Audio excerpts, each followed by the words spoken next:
പ്രിയമുള്ളവരെ, എല്ലാവർക്കും നമസ്കാരം. ഇന്ന് സ്വർണത്തിന് വില വീണ്ടും കുറഞ്ഞു. ഇന്നലെ 2 പ്രാവശ്യമായിട്ട് കുറഞ്ഞിരുന്നു. അത് ഇന്നും അതുപോലെ തന്നെ ആവർത്തിച്ചു. ഗ്രാമിൽ 25 രൂപ കുറഞ്ഞ് 12,650 രൂപയായി.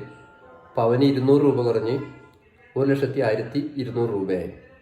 എന്തായാലും നന്നായിട്ട് റെക്കോർഡുകളൊക്കെ ഭേദിച്ചാണ് മുന്നേറിയിരുന്ന സ്വർണം സാവധാനത്തിൽ താഴേക്ക് ഇറങ്ങി. ഇപ്പോൾ കൂടുന്നതും സാവധാനത്തിൽ തന്നെയാണ്. മറ്റത് പെട്ടെന്നായിരുന്നു കൂടിയിരുന്നത്, പക്ഷെ ഇപ്പോൾ കൂടുന്നതും സാവധാനത്തിൽ തന്നെയാണ്. എല്ലാം ഈ ആഗോളപരമായിട്ടുള്ള സാമ്പത്തികമായിട്ടുള്ള ക്രൈസിസ് കൊണ്ടാണ് തന്നെയാണ് വിദഗ്ധരെല്ലാം അഭിപ്രായപ്പെടുന്നത്. അതുതന്നെയാണ് നമുക്ക് മനസ്സിലാക്കാൻ കഴിഞ്ഞത്. അപ്പോൾ ഭാവിയിൽ സ്വർണത്തിന് വില കൂടാം, പക്ഷെ അത് വളരെ സാവധാനത്തിലായിരിക്കും. അതുപോലെ തന്നെ ഒരു ഇറക്കം നമുക്ക് എപ്പോഴും പ്രതീക്ഷിക്കുകയും ചെയ്യാം. മറ്റ് അപ്ഡേഷൻസുമായിട്ട് വരാം. അതുവരെ നന്ദി, നമസ്കാരം.